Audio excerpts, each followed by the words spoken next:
Bonjour, je vais vous raconter une histoire rocambolesque qui m'est arrivée il y a quelques jours. Et c'est une histoire relativement grave parce qu'à travers cette petite anecdote personnelle, on aborde des thèmes aussi fondamentaux que les libertés individuelles et notamment la liberté d'expression, les droits de l'homme, les abus de pouvoir les abus de pouvoir de certains magistrats et les dysfonctionnements de la justice et de la police. Alors, d'abord, je me présente rapidement. Je m'appelle Henri Lévy, je suis comédien, humoriste et chroniqueur pour différents médias. J'ai fait le one man show Le Tour du Monde en 180 vannes, que vous pouvez retrouver sur YouTube si vous voulez. Et je précise aussi que je suis diplômé de droit et que j'ai un casier judiciaire vierge. Donc, l'histoire commence il y a quelques mois, en avril dernier, quand un véhicule abîme ma voiture en voulant se garer. Donc voilà, donc l'autre voiture raye le pare-choc de la mienne, c'est flagrant, je prends des photos et je vais porter plainte à la police pour délit de fuite, et j'apprends quelques semaines plus tard que ma plainte est classée sans suite au motif que le tiers ne serait pas identifiable. Donc c'est du foutage de gueule évidemment, puisque je leur ai fourni la plaque d'immatriculation de notre véhicule, donc ils pouvaient parfaitement l'identifier.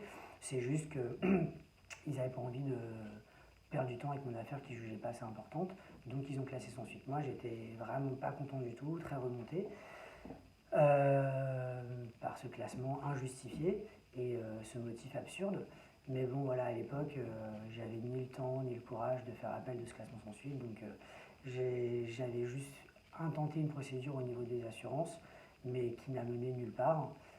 Parce que mon assureur, l'Olivier Assurance, est absolument nul en gestion de sinistre. Vraiment, je vous les déconseille vivement. Donc, bref, il ne se passait rien. C'était classé sans suite au niveau du parquet.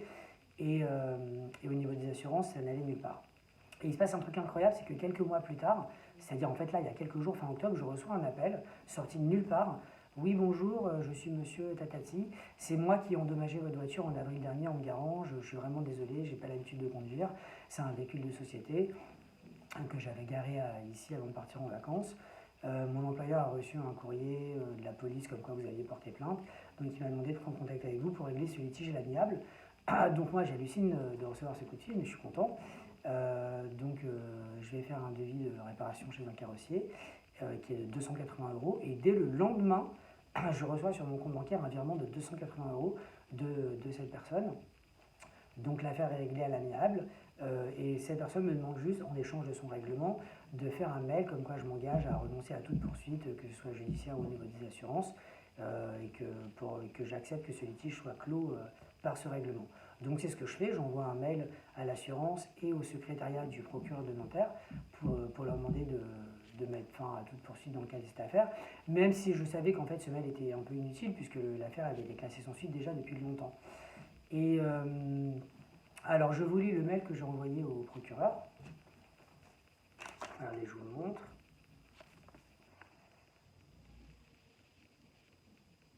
Donc dans ce mail, je dis, donc je demande à la secrétaire de classer sans suite la procédure. Elle me demande de quelle procédure s'agit-il et je lui réponds, il s'agit de la procédure NTR 2415 Tatati que le procureur, par flemme ou incompétence, avait eu le culot de classer sans suite début juillet au prétexte ahurissant et absurde que le tiers n'était selon lui pas identifiable alors que j'avais fourni des photos de sa plaque d'immatriculation. J'ai finalement bien fait de ne pas faire appel de ce classement puisque le tiers m'a spontanément contacté hier pour s'excuser des dégâts qu'il reconnaît avoir fait sur mon véhicule et m'a indemnisé directement. Merci s'il vous plaît de transférer ce message au procureur. Avec un peu de chance, ça lui servira de leçon. Son incompétence et sa paresse, je ne vois pas d'autre explication à sa décision stupide et injustifiée de classement, sont une honte pour la magistrature et la justice de notre pays. Voilà, donc je reconnais que le mail est très virulent. Voilà, c'est une critique très véhémente du travail du magistrat concerné. Mais bon, c'est mon droit, il n'y a pas d'injure, pas d'insulte, pas de grossièreté. La justice est un service public et j'ai le droit, comme tout justiciable, comme tout usager d'un service public, d'exprimer mon mécontentement quand je ne suis pas satisfait et même à le faire de manière très vive. Voilà, tant que ça reste dans le respect de la loi, sans insulte, sans injure, etc. Et moi, j'ajoute que vraiment, d'une manière générale, j'ai beaucoup d'estime et de respect pour les magistrats et pour leur travail, qui est un travail très difficile, un vrai sacerdoce qu'ils font souvent avec très très bien. Je lis beaucoup d'ouvrages et je regarde beaucoup de documentaires sur la justice et sur le travail des magistrats. Et voilà, j'ai presque de l'admiration pour la plupart d'entre eux. Donc c'était pas du tout ma volonté de heurter ou de blesser le magistrat. mais je voulais juste exprimer mon mécontentement parce qu'il y en a vraiment marre des décisions de magistrats qui ne sont pas motivées ou motivées de manière absurde comme c'était le cas en l'espèce. Voilà, donc moi je pensais à vrai dire même pas que mon mail allait réellement arriver jusqu'au procureur. Je pensais plus avoir de nouvelles, mais quelques jours plus tard, je reçois un coup de fil. Oui, bonjour, commissariat de police d'Asnières-sur-Seine, vous êtes bien monsieur Henri David? Oui. Vous avez envoyé un mail il y a quelques jours au procureur, non? Oui. Elle m'a dit, bah écoutez, ça ne lui a pas du tout plu, donc il m'a demandé de vous convoquer pour une audition. Moi, j'hallucine complètement, et je lui dis, bah écoutez, elle me dit, est-ce que vous pouvez venir au commissariat aujourd'hui ou demain? Je dis, bah franchement, aujourd'hui, demain, j'ai pas trop le temps, est-ce que ce serait possible de faire la semaine prochaine? Elle me dit, ah non, non, vraiment, il faut que vous veniez aujourd'hui ou demain ou plus tard, sinon on vient vous chercher. Alors moi, j'y crois pas, quoi. Je me dis, je suis un dangereux criminel. Hein. Et elle me dit, non, mais j'ai des consignes très strictes du procureur, il est vraiment très remonté. Il n'a pas du tout apprécié vos propos, il considère que c'est un outrage. Donc si vous n'êtes pas aujourd'hui ou demain, on vient vous chercher. Bon, finalement, après une longue négociation, elle finit par accepter, avec l'accord du procureur, de reporter mon audition au lundi suivant. Elle me dit donc voilà, venez, elle me dit voilà, on vous attend lundi matin à 9h au commissariat, sinon on vient vous chercher. Donc moi, j'hallucine sur tout ça. J'en discute avec des copains avocats qui eux aussi hallucinent, me disent que j'ai rien à faire en garde à vue, que c'est pas du tout justifié légalement de me placer en garde à vue pour ça, qu'en plus il n'y a pas d'outrage dans mon mail. Donc bon, j'y vais très confiant. D'ailleurs, la policière m'avait dit en me convoquant que j'allais probablement rester qu'une heure ou deux, que j'allais probablement repartir libre après mon audition. Donc moi, j'arrive très confiant à 9h du matin avec mon sac de tennis sur l'épaule, parce que j'avais prévu de jouer au tennis à 11h30 avec un gars de mon club. Et quand les officiers de police judiciaire m'accueillent au commissariat, ils me demandent, mais vous faites quoi avec votre sac de tennis? Je leur dis, ben je joue là tout à l'heure. Elle me dit, à quelle heure? Je fais 11h30. Je ne sais pas si vous serez sorti. Bon, et une place en garde à vue, j'ai le droit de prévenir une personne. Du coup, je leur dis, écoutez, si vous prévenez mon partenaire de tennis, si vous pensez que je ne pourrais pas y être à 11h30. Voilà, je ne fais pas prévenir la famille parce que je ne pensais pas du tout rester longtemps en garde à vue. Hein, je me suis dit, ils n'ont pas le temps de s'inquiéter. Donc, l'avocat connu d'office auquel j'ai le droit vient. Elle prend connaissance du dossier. Elle hallucine elle aussi complètement que je sois là.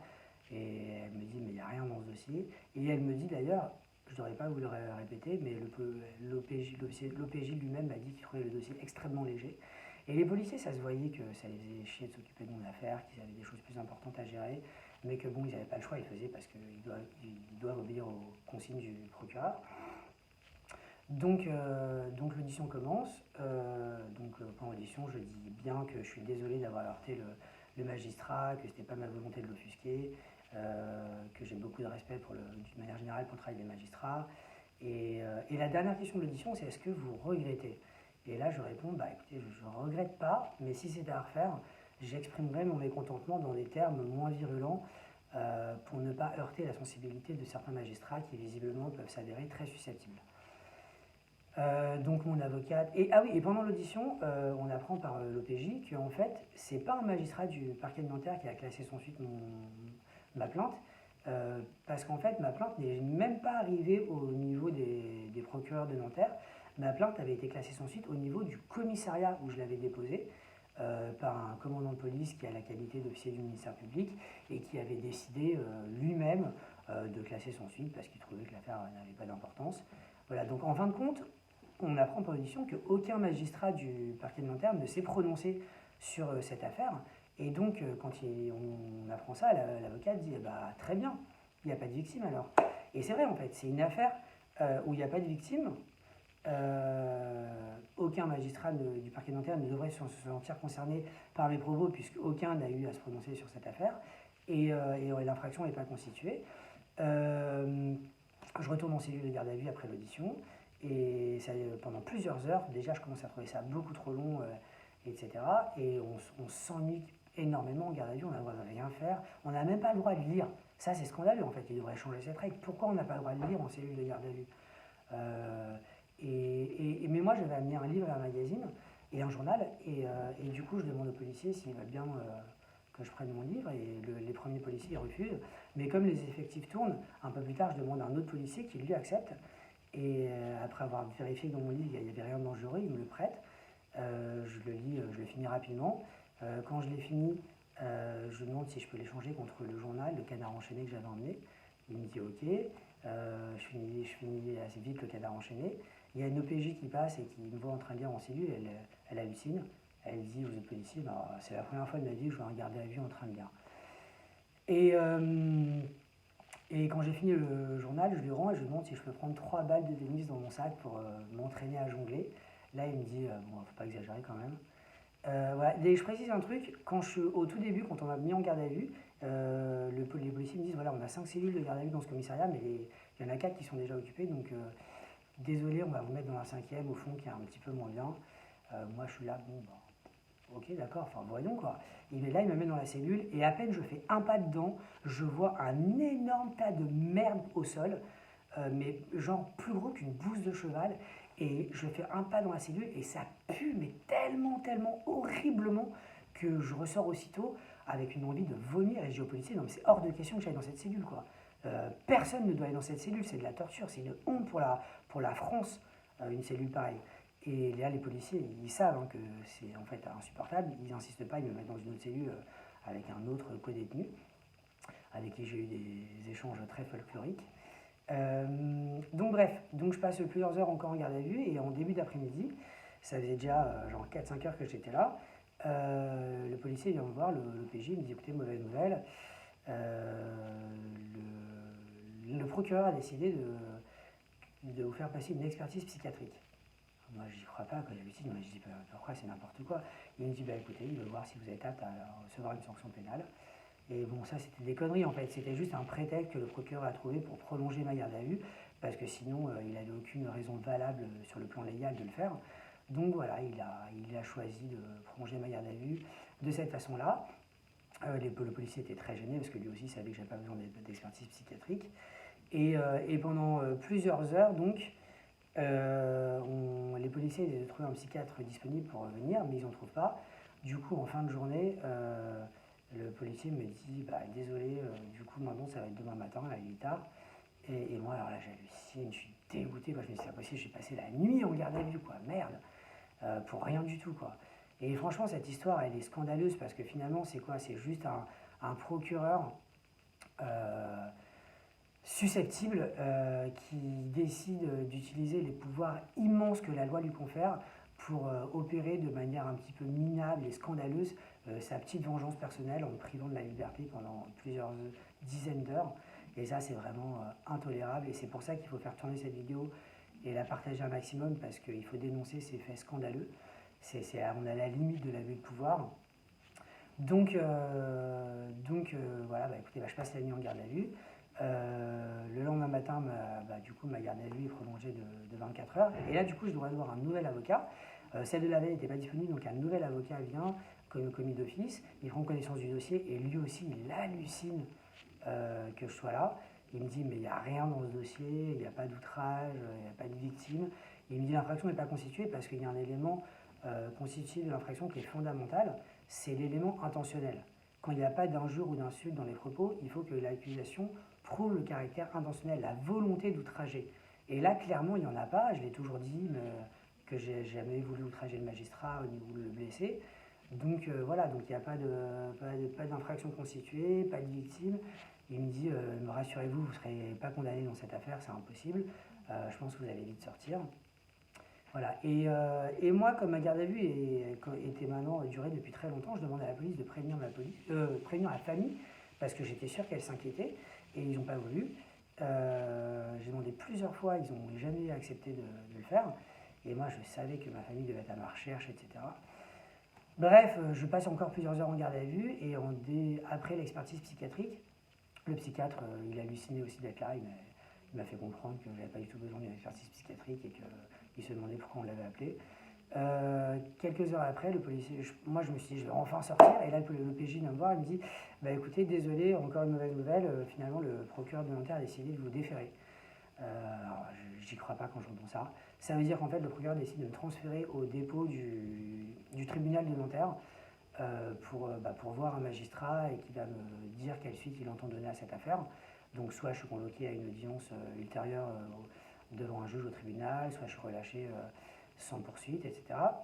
Donc là, les policiers qui en avaient marre de perdre du temps avec mon affaire m'emmènent, menottes au poignet dans une voiture de police avec les gyrophares et tout, au tribunal de Nanterre. Et ils me disent rassurez-vous, le magistrat vous attend, ça ne devrait pas être long, vous allez vite le voir et sortir.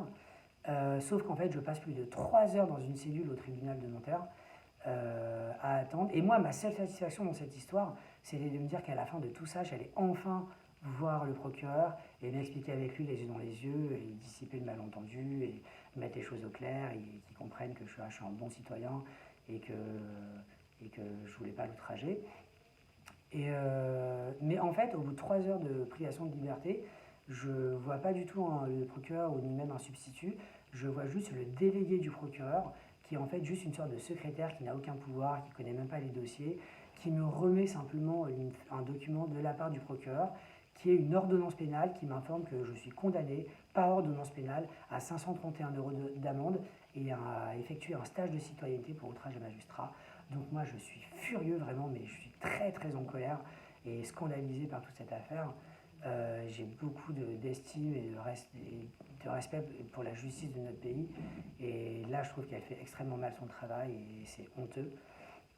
Et en sortant du bureau délégué du procureur, sur qui je tombe, au tribunal, ma mère et mon ex-compagne qui sont là et qui m'attendent.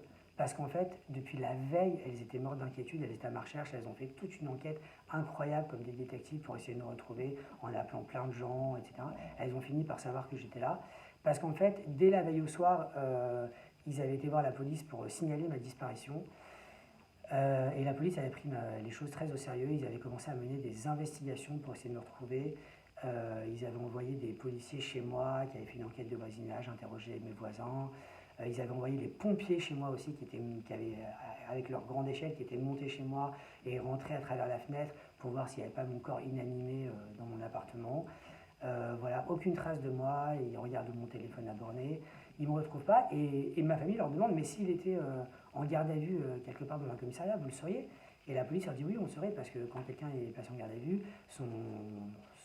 il est enregistré dans un système informatique auquel tous les commissariats ont accès, donc on le saurait. Et ils avaient regardé lundi soir, ils n'avaient pas vu que j'étais en garde à vue. Et après toute cette histoire, on leur a demandé des comptes, on leur a demandé mais comment ça se fait que vous ne l'avez pas vu lundi soir? Et ils ont dit parce qu'en fait, sa garde à vue, qui pourtant a commencé le lundi matin à 9h30, n'a été enregistrée dans le système que le lendemain à 13h34.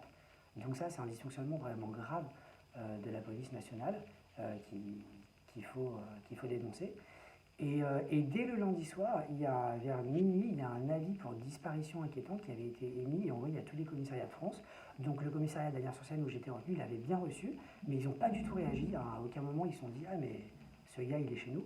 Non, donc autre dysfonctionnement grave de la police nationale. Donc voilà, pendant que j'étais en garde à vue, il y a des moyens importants qui ont été mis en œuvre par la police, par les pompiers pour me retrouver. Pour rien, tout ça aurait pu être évité si la police avait bien fait son travail et s'ils avaient su que j'étais en garde à vue au moment où on était venu leur signaler ma disparition. Donc voilà, toute cette affaire, elle est vraiment scandaleuse, elle est grave. C'est pour ça que je vous invite à la partager au maximum. Et moi, donc actuellement, je suis en train de chercher un avocat, un bon pénaliste, pour me défendre dans cette affaire, parce qu'évidemment, je ne compte pas en rester là. Je fais opposition de l'ordonnance pénale qui m'a condamné, ce qui veut dire que je vais probablement être jugé devant un juge au tribunal correctionnel. Et il y a un autre problème aussi dans cette histoire, c'est qu'il y a un conflit d'intérêts majeur. C'est-à-dire qu'en fait, le procureur de Nanterre dans cette affaire est juge et partie. C'est-à-dire que c'est à la fois un magistrat du parquet de Nanterre qui s'estime outragé et qui me poursuit et me condamne. Donc c'est pas normal, cette affaire elle aurait dû être dépaysée, être jugée par une autre juridiction, instruite par les procureurs d'une autre juridiction. Donc on va voir avec mon avocat si on peut invoquer la nullité de la procédure pour cette raison. Merci à tous d'avoir regardé cette vidéo jusqu'au bout. Je compte sur votre soutien et sur vos partages pour dénoncer ces abus de pouvoir et ces dysfonctionnements de la justice et de la police. Tout ça est scandaleux dans une démocratie comme la France. Vive la justice française.